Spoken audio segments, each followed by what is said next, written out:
Alô. Senhor presidente, deputado Alexandre Vale, muito obrigado pelo convite. Agradeço a toda a casa, os demais presentes. Boa tarde. Meu nome é Vitoldo. Eu sou sócio de um escritório de advocacia, Rendrich Advogados, e também de uma empresa de processamento de pagamentos virtuais, a Online PS. A Online PS é uma empresa que se iniciou nos Estados Unidos, com 2 americanos, tem um escritório em Miami, em Los Angeles. Eu toco as operações aqui no Brasil, especificamente no Rio de Janeiro. Vou falar um pouquinho de como é que funciona a empresa. Senhor presidente, eu pautei minha apresentação um pouco baseado em experiências anteriores que eu tive aqui nessa casa. Eu tive a oportunidade de fazer parte também nessa qualidade de orador da comissão que tratou dos jogos de azar. Então, eu fiz um pronunciamento lá no plenário Ulisses Guimarães e tal. E o que eu notei, participando mais ativamente desse processo legislativo do jogo, é que, muitas vezes, essa casa, buscando uma perfeição, acaba tornando o processo, eventualmente, demasiadamente longo, né? Que é o que a gente vê, por exemplo, com relação aos jogos de azar. Aqui, especificamente com relação às criptomoedas, né, as moedas virtuais aqui, métodos de pagamento, eu vou fazer algumas considerações ao projeto e também ao relatório. A primeira delas, senhor presidente, é que o movimento das moedas virtuais ele é inevitável. Não é possível pará-lo. Não há nada que a gente possa fazer para impedir isso, né? E isso me gera alguma preocupação, porque se nós, democraticamente reunidos aqui em Assembleia, representados pelos senhores, buscarmos formas de impedir, em âmbito nacional, as transações relacionadas às moedas virtuais, a gente empurra os operadores, a gente empurra a sociedade, o consumidor, para um mercado negro, um mercado paralelo, que no final do dia é um mercado perigoso, porque a gente não consegue mais punir aquelas pessoas que agem de maneira desleal, que agem contra a lei, a gente perde completamente o controle. Então, a primeira mensagem que eu queria deixar, depois de ter lido o projeto e o relatório que foi produzido, é que isso é algo que nós não vamos conseguir frear, né? E aí eu menciono que a regulação ela vai trazer uma ineficácia social da norma, né? Por mais que a gente proíba, a gente não tem como impedir que isso aconteça, né? Um exemplo curioso que eu dou, eu fui assessor jurídico aqui na Infam, que é a Escola Nacional de Formação e Aperfeiçoamento de Magistrados, é a escola vinculada ao STJ. Na época que eu estava lá, houve uma decisão polêmica, eu imagino que todo mundo se recorde, que um juiz no Nordeste ou no Norte, não me recordo bem, ele proibiu o WhatsApp. Ele bloqueou o WhatsApp, porque o WhatsApp não forneceu a ele a informação que ele queria, então ele pegou e bloqueou o WhatsApp, né? E eu me lembro de um amigo bastante com conhecimentos profundos em tecnologia, e ele disse, cara, o meu WhatsApp está funcionando normalmente, porque eu conecto numa VPN e o WhatsApp me identifica como fora do país. Ele falou, se tem um troço que eu queria era o telefone do magistrado, porque eu quero poder mandar uma mensagem de WhatsApp para ele, para quando desbloquear, ele vai ver que eu mandei dentro do território nacional uma mensagem para ele no WhatsApp, só para mostrar para ele que a decisão dele eu consigo burlar. Quer dizer, é um caso clássico de ineficácia social de uma decisão, né? Toda a população poderia, utilizando uma VPN, trabalhar, brincar com o WhatsApp, mandar mensagem, fazer o que quisesse, muito embora aquele juiz tivesse dado uma determinação de que o WhatsApp não funcionaria em território nacional, pelo simples fato de que, tecnicamente, o WhatsApp não consegue distinguir se você está no Brasil ou fora, se você utilizar uma VPN. Ele vai achar que você está em Londres, por exemplo. Então, a gente tem um problema aqui que é de tecnologia. Nós não temos como criar barreiras para a utilização de criptomoedas. Se o que sair dessa casa for algo restritivo, nós vamos enfrentar a ineficácia social da norma, porque as pessoas vão continuar usando. Com um problema grave. Ninguém vai conseguir controlar, ninguém consegue fiscalizar, ninguém consegue multar, prender ninguém consegue tributar. Então, nós precisamos de algo que não se importe, em última análise, em bloquear a utilização das criptomoedas. Mas alguma maneira que a gente possa tentar ter um mínimo de... Controle não é a palavra adequada, mas talvez que a gente possa ter uma visão superficial do que está acontecendo. Porque impedir, nós não temos como. E aí eu utilizo a palavra monitoramento. É possível monitorar isso. Não a transação que eventualmente eu posso fazer para a Gabriela, para a Raquel ou para o senhor. Mas é possível monitorar o uso em grande escala da moeda. O dinheiro virtual ele vai tocar o mundo real em algum momento. Até onde se saiba, eu não consigo, por exemplo, dirigir uma motocicleta virtual. Isso quer dizer o seguinte, que se o senhor comparecer no meu escritório, tomar uma consulta jurídica e quiser me pagar com criptomoedas, Bitcoin, por exemplo, pagou a consulta com Bitcoin, e essa transação, ela não aparece no mundo se eu não quiser e se o senhor não quiser, mas se quisermos vai aparecer. Mas o que eu posso fazer com essa criptomoeda? Pagar outra pessoa. Mas na hora que eu quiser comprar a minha motocicleta, essa motocicleta vai aparecer. É quando o dinheiro digital toca o mundo real. Isso é algo que eu gostaria que a comissão levasse em consideração, porque talvez nós tenhamos condições de dizer, por exemplo, a grandes varejistas, a construtoras. Outro dia eu li uma notícia de que tem uma construtora aceitando criptomoedas na compra de apartamento. Então a gente diz o seguinte, olha, ô construtora, quando você vender ou aceitar como parte de pagamento criptomoedas, eu quero que você informe o COAF. Fiat, Volkswagen, qualquer uma. Olha, quando você vender um carro e alguém pagar em criptomoeda, eu quero que você avise o COAF. Americanas.com. Olha, todo mundo que pagar em criptomoeda, eu quero saber por que pagou em criptomoeda. Desculpa, eu quero saber quem foi que pagou em criptomoeda. E, assim, eu não vou impedir, eu não tenho como controlar isso. Mas eu consigo, no final de um determinado volume de transações, ter ideia de quem são aquelas pessoas e qual é o volume financeiro que elas têm de criptomoedas. Mas isso só vai acontecer quando a moeda digital tocar o mundo real. Enquanto ela estiver no ambiente digital, isso infelizmente a gente não tem controle disso. Por que eu dei o exemplo de que quando o senhor fosse no meu escritório para tomar uma consulta jurídica e fosse pagar em bitcoins, que isso não apareceria? Isso não aparece se eu não quiser emitir a nota fiscal, se o senhor não fizer questão da nota fiscal. Porque se quisermos, ela vai aparecer da mesma maneira. Porque, não, a criptomoeda possibilita isso. Não é a criptomoeda que possibilita isso. Quem possibilita isso somos nós, atores desse negócio jurídico. Porque se o senhor pagar em dinheiro, eu também posso não emitir a nota fiscal. E, no entanto, a comissão não está preocupada, por exemplo, em acabar com papel moeda. Se o senhor quiser me pagar com um Patek Philippe, a consulta está cara. Um Patek Philippe, mas se o senhor quiser me pagar com um Patek Philippe, eu também posso não emitir a nota fiscal. Se o senhor quiser me pagar em diamantes, esmeralda está na moda com a novela, eu também posso não emitir a nota fiscal.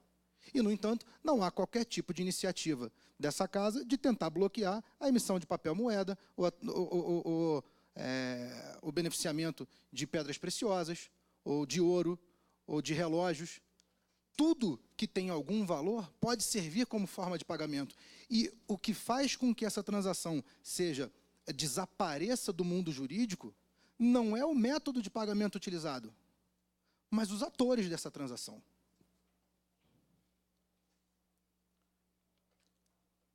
Tem uma preocupação pessoal do apresentador, é a segurança do usuário.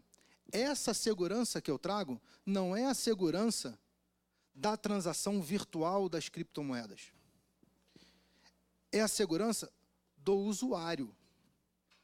Porque nós não temos, no Brasil, nenhum tipo de medida que eduque as pessoas a utilizar as criptomoedas. Minha esposa contratou um tempo atrás um armário lá para a sala, um armário para o quarto dos meus filhos.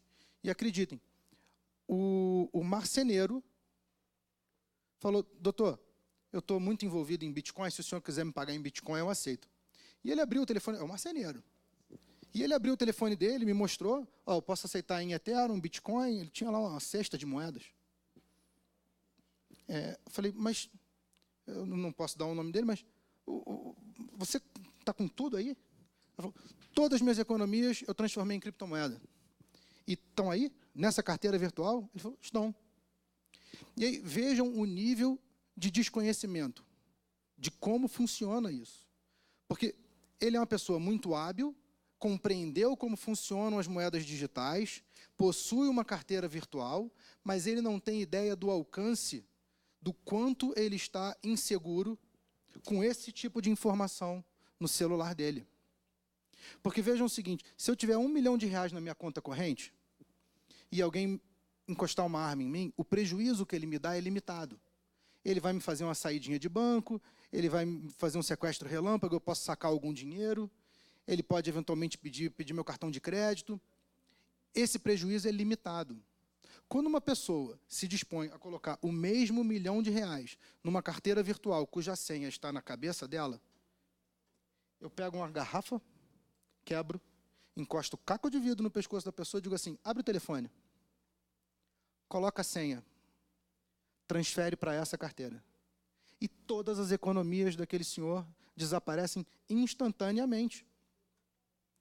Essa segurança é uma segurança que nós temos que nos preocupar. A da transação não tem problema nenhum. É uma criptografia que você, para poder roubar uma criptomoeda, o código de alguém, talvez você gaste mais do que aquela pessoa tem. A segurança que eu me refiro é a segurança do usuário, mas isso, para a gente resolver isso, só com muita educação e explicando. Eu vou fazer um corte nesse marceneiro. Eu tenho um outro amigo americano, todo o dinheiro dele praticamente está em criptomoedas. Ele tem 2 carteiras virtuais. Uma, que eu vou apelidar de é o dinheiro do dia a dia. Talvez tenha ali $50, $100, $500, eu não sei quanto é o dinheiro do dia a dia para ele. Mas ele tem uma outra que não está no telefone dele. Fica um código na casa dele e uma senha que está lá na mãe dele, do outro lado dos Estados Unidos. Ele falou, Vitoldo, para você pegar o meu dinheiro, você vai ter que ir lá na minha mãe para pegar o outro papel. Esse é o tipo de segurança que nós temos que educar o usuário brasileiro. Ele não pode sair andando na rua achando que está super protegido, porque, não, isso aqui tem um código que é impossível alguém saber. É impossível até que alguém te obrigue a dizer. Isso é algo, no fundo, senhor presidente, é a única coisa que me preocupa nessa estrutura, é a educação do usuário brasileiro que precisa entender como funciona e dos riscos. Como é que eu guardo uma senha? Isso é algo que precisa ser passado para o pretenso usuário de criptomoeda. Vou falar rapidamente aqui, antes que meu tempo acabe, do funcionamento da nossa empresa. Imagine que eu tenho uma empresa sediada no exterior, eu vou dar como exemplo a Amazon. Não é cliente nossa, mas é um nome familiar para todo mundo, então a Amazon serve como exemplo. Ela está sediada no exterior. Qualquer pessoa que queira comprar na Amazon.com precisa de um cartão de crédito internacional. Mas a Amazon.com quer atingir o mercado brasileiro como um todo. Então, ele não se contenta, por exemplo, com cartão de crédito internacional. Os clientes da Amazon, que querem comprar na Amazon, tentam utilizar, eu quero pagar com boleto, eu quero pagar com cartão de crédito nacional, é possível? E a Amazon responde, não. Lá são os métodos de pagamento. O que a Amazon precisa para poder receber aqueles métodos de pagamento nacionais dos seus clientes? Algo muito próximo com o que a doutora Gabriela explicou. Olha, a Amazon teria que ter, primeiro, um estabelecimento em território nacional. Segundo, ela tem que ter uma integração sistêmica com os métodos de cartão de crédito. Cielo, Rede, Stone,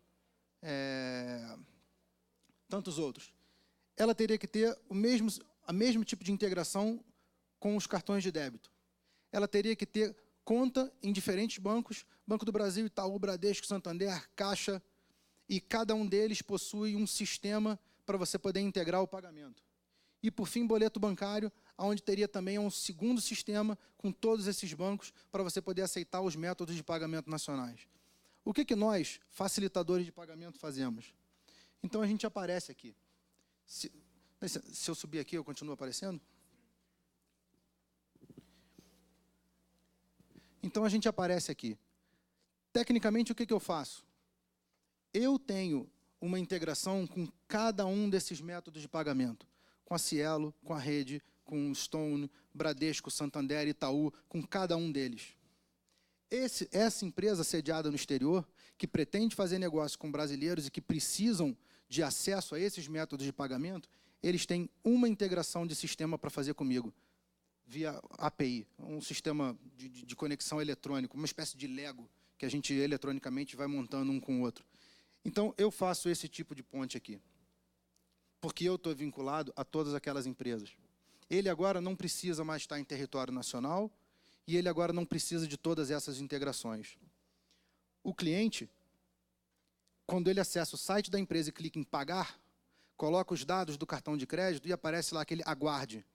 Nós somos o aguarde. O que a gente está fazendo? Eu estou checando as informações do seu cartão de crédito, do seu CPF, do seu endereço, o IP da sua máquina, onde você está localizado geograficamente no mundo, e eu olho isso tudo para saber se faz sentido. A gente passa essa operação à frente. Aí o banco vai dizer se você tem crédito ou não tem, se for operação de cartão de crédito. Se for um boleto, eu simplesmente emito o boleto. Isso cai para o cliente, e o cliente paga. Quando ele efetua o pagamento, o dinheiro vem para cá, para Online PS, ou para qualquer outro facilitador de pagamento. Depois de processado, a gente envia esse dinheiro, então, para a empresa estrangeira. Quando nós enviamos esse dinheiro para a empresa estrangeira, nós fazemos essa transação via uma instituição financeira credenciada, via Banco Central, com contrato de câmbio. Nós pagamos o IAF. Dependendo do tipo de transação, pagamos também imposto de renda dessa remessa que sai do país. Então, no fundo, o que a gente faz, tecnicamente, eu permito que uma empresa estrangeira receba dinheiro de um nacional utilizando um método de pagamento que seja estritamente nacional. Eu permito que essa empresa pague os impostos, porque toda vez que eu mando o dinheiro para fora, o Banco Central, aquela instituição de câmbio autorizada pelo Banco Central a funcionar, ela faz a retenção, eu querendo ou não, e o dinheiro sai. E sai com alguns requisitos. Quando eu mando uma certa importância, eu vou dizer 10 unidades. Nas minhas 10 unidades, eu envio para aquela instituição credenciada pelo Banco Central, eu envio nome completo, CPF, número do cartão de crédito, se for cartão de crédito, boleto, eu especifico qual é o método de pagamento, a localização do IP da máquina, eu envio uma série de informações sobre aquele usuário, o meu contrato de prestação de serviço com aquela empresa e o valor daquela transação. Então, quando eu mando para o Banco Central o seguinte: Banco Central, a Gabriela está mandando $10, a Raquel está mandando $10 e o Alexandre está mandando $10. Está aqui $30, você remete isso para mim, por favor. E aí os impostos são calculados em cima disso, são pagos, recolhidos. E é assim que a nossa empresa funciona. Senhor presidente, agradeço, muito obrigado, e eu estou aberto aí para eventuais questionamentos. Obrigado. Em tempo, agradeço as valiosas contribuições.